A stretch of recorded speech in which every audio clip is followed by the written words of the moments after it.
Trabajo conjunto de Red Guaraní, el canal de la familia y Rojaljú Paraguay, el periódico paraguayo en España, junto a Iván González, para compartir con todos y cada uno de ustedes una nueva edición de la Feria Internacional de los Pueblos. Hoy sábado, 30 de abril, Día del Maestro en el Paraguay, vísperas del Día del Trabajador.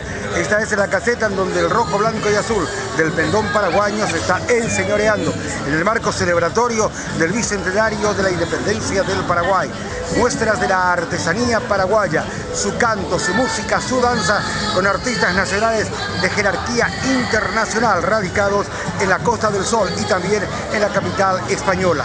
La presencia de Silvia Vargas, de Alberto Sánchez, un arpista joven de nivel internacional, Germán Barbúdez, la voz y la guitarra de Rocío Cristal, el arpa de Nelson González Alborno, el cuerpo de danzas Tabarandú Cherokee y también, por supuesto, Liz y Rodrigo, Alma Guaraní, con la danza de la botella. Todo esto aquí en la caseta paraguaya, en la Feria Internacional de los Pueblos.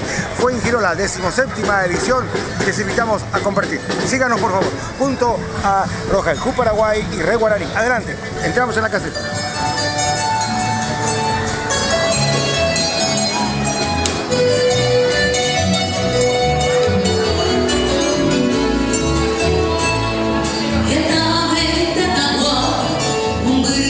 Show